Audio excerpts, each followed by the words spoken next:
Vamos de mais entrevista no Jornal da Rede Alesp desta terça-feira, Júlia. O Jornal da Rede Alesp conversa agora com o doutor Carlos Fostner, que é diretor-presidente do Instituto Nacional de Tecnologia da Informação, o ITI. Ele nos fala sobre o termo de cooperação entre o ITI e o Conselho Federal de Odontologia. Doutor Carlos, seja bem-vindo ao Jornal da Rede Alesp. Bom dia, Carlos. Bom dia. Estão me ouvindo? Bom dia, prazer estar com vocês aí na Rede Alesp. Muito obrigado pela sua presença. Doutor, conta um pouquinho de como funcionou, né, esse termo, esse acordo. O validador de documentos digitais, que é um portal, né, é uma iniciativa do ITI, que tem apoio técnico do Conselho Federal de Medicina e do Conselho Federal de Farmácia também. O que ele faz é validar aquelas receitas digitais. Hoje, com a pandemia, a gente tem uma necessidade, tanto do médico quanto do paciente, de poderem fazer as receitas à distância, remotamente, né? Então, isso facilitou bastante a vida tanto de médicos quanto pacientes, porém, exigiu uma necessidade de se ter documentos que tivessem validação, que não pudessem vir a ser depois repudiados, né? O médico, quando emite uma receita digital, ele assina ela com o certificado do ICP Brasil, que é a assinatura qualificada, vamos dizer, o certificado mais seguro que tem hoje aqui no Brasil. Essa assinatura, ela automaticamente faz uma criptografia do documento em si, de forma que ele não venha a ser adulterado depois. Então, essa parceria já gerou aí, nesses últimos 2 meses da pandemia, praticamente mais de 170 mil receitas digitais. É a tecnologia facilitando a vida do cidadão. Perfeito. E isso que o senhor falou agora no final da sua resposta, a questão de proteção de dados, de segurança e que ninguém consiga alterar tanto a receita, tanto também quanto atestados, não é? Queria que o senhor falasse um pouquinho sobre essa questão da segurança e da proteção de dados. Correto. Veja, o atestado, se ele for fraudado, como a gente verificou acontecendo no início da pandemia, quando teve liberação de presos, por exemplo, com atestados falsos, etc. Ou mesmo uma receita, né, um medicamento que é controlado, ele ser dispensado de maneira irregular, isso pode, logicamente, que gerar problemas, né, tanto para quem dispensa, quanto para quem usa e assim por diante. No momento em que o receituário digital, a receita digital emitida pelo médico, ela tem uma validação... Doutor, e assim, oi. eu quero Alô? pedir só um minutinho do senhor, que eu vou agora passar a Rede Alesp para a Comissão de Educação e Cultura, que começa dentro de instantes, e a gente continua com o Jornal da Rede Alesp. A gente conversa com o doutor Carlos Fostner, que é diretor-presidente do ITI. Então, agora você na Rede Alesp acompanha a comissão. Bem, doutor, voltando à entrevista, né, eu gostaria que o senhor concluísse, né, o seu pensamento quando eu lhe interrompi. Pois não. Então, no momento em que o médico assina uma receita digital, diferentemente de uma assinatura física manuscrita, o documento poderia ser fraudado se não tivesse uma certificação, uma assinatura certificada, uma assinatura qualificada. Essa certificação implica na passagem de todo o documento por uma criptografia. Se alguém for adulterar esse documento, automaticamente vai aparecer uma mensagem de erro. Então, o documento ele passa a ter veracidade, integridade, passa a ter autenticidade e ele não é repudiável. Ou seja, aquele documento ele seria igual a uma assinatura feita em cartório, por exemplo.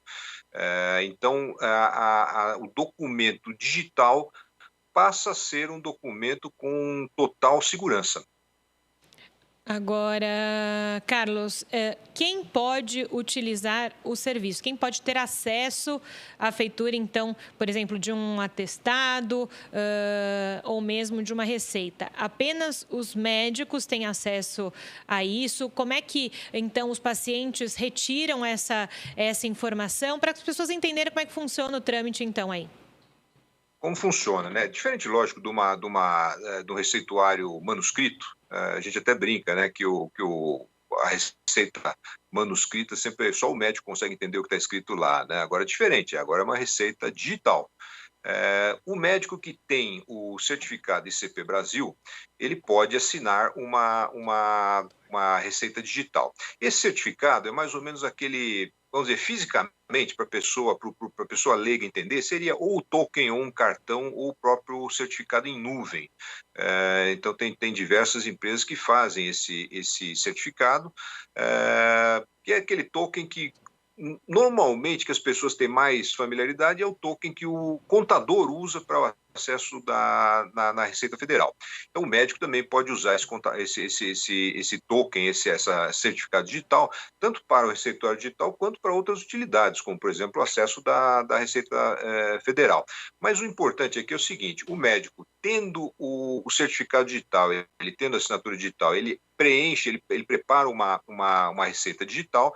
Então, ele tem acesso a esse serviço digital. O paciente tem acesso também, desde que, lógico, ele tenha o certificado digital. E o farmacêutico, na hora de dispensar, ele também tem acesso a isso. O mais importante de tudo é que essa validação da assinatura digital, ela serve justamente para verificar a veracidade, se esse documento é verídico, se ele está todo correto, se ele não foi adulterado. Esse portal ele só verifica esses quesitos, ou seja, se o documento é correto, se ele não foi adulterado, ele só verifica a assinatura. Ele não tem, vamos dizer, não existe uma divulgação dos dados da receita digital ou dos dados do paciente, etc. Ele só está verificando a assinatura. Então, quem tem acesso a isso? O médico, o paciente e o farmacêutico. E, lógico, também agora, com a nova parceria que nós estamos fazendo com o Conselho de Odontologia, os dentistas também, nos próximos meses, também poderão ter acesso a esse serviço. Carlos, se a gente, nesse processo todo, se vocês identificarem alguma alteração, quem é responsabilizado? Vocês conseguem identificar de onde veio essa alteração? Consegue sim, vamos dizer, o documento, se ele for adulterado, automaticamente, ao verificar a veracidade da assinatura, através do portal de validação da assinatura, já vai identificar que aquele documento não é o documento original. Qualquer documento digital assinado com o certificado ICP Brasil, através da assinatura digital do certificado ICP Brasil, ele passa por uma criptografia. Então, a adulteração disso automaticamente aparece no documento modificado. Se tiver uma adulteração, a gente tem condição, lógico, de rastrear e identificar de onde foi feito, mas isso tem sido muito raro mesmo, tá? A segurança ela é bastante elevada, as chaves públicas que são armazenadas aqui no ITI, né?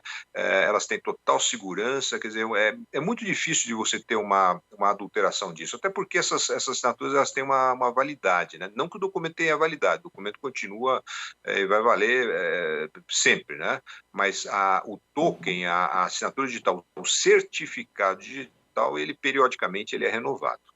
Agora, doutor Carlos, o senhor acha que, na verdade, esse sistema ele veio para ficar?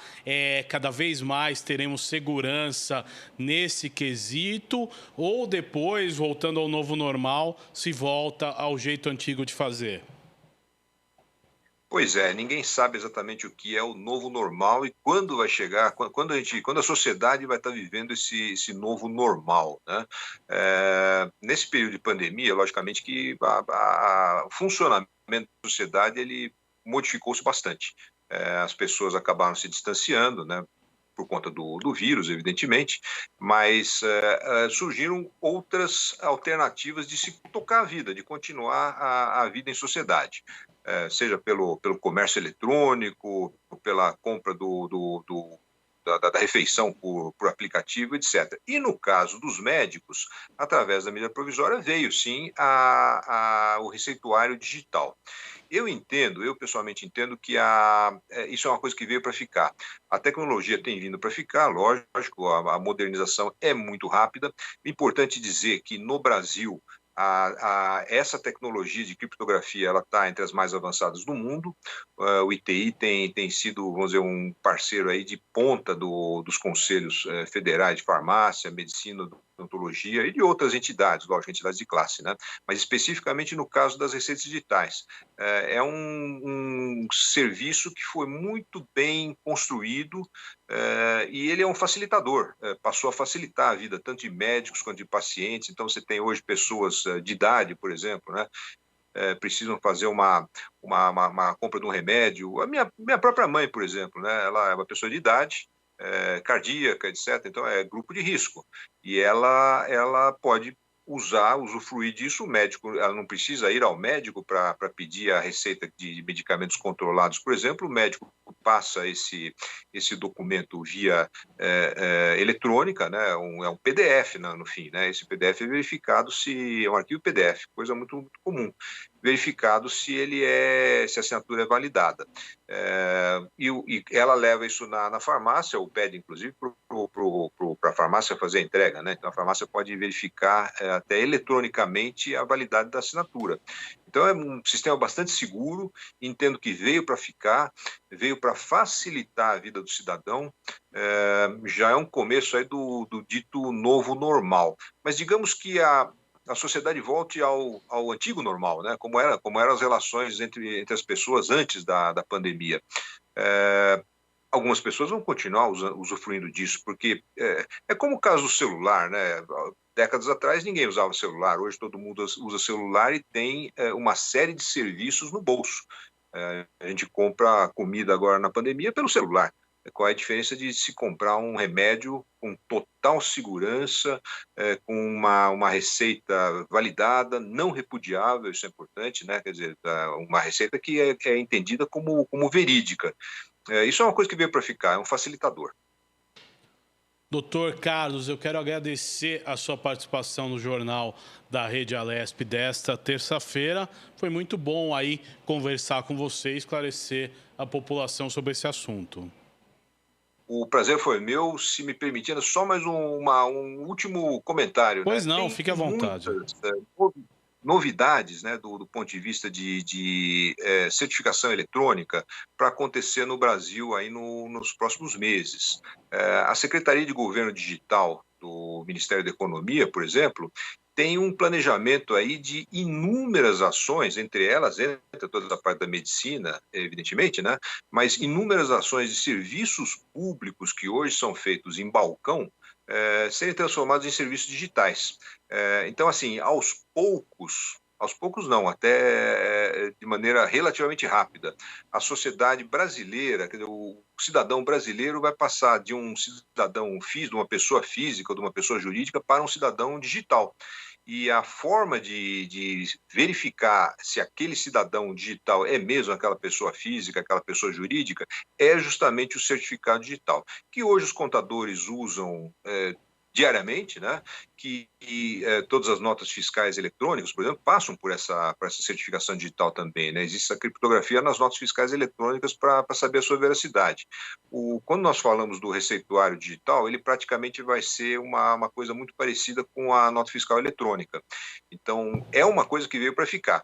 E são mais de 3.000 serviços públicos hoje do governo federal, dentro do portal .gov.br, que serão transformados rapidamente aí nos próximos meses em serviços públicos digitais. Veja, por exemplo, o caso do INSS, onde a grande maioria dos serviços já é digital, já eliminou fila, já desburocratizou, já reduziu o custo do serviço para o cidadão, já reduziu o peso do Estado em cima do indivíduo. São iniciativas muito boas, das quais o ITI tem o privilégio de ser o parceiro tecnológico. Perfeito. Carlos Fortner, diretor-presidente do ITI. Obrigada, até uma próxima. Obrigado, ficamos à disposição. Prazer falar com vocês. Muito obrigado, doutor.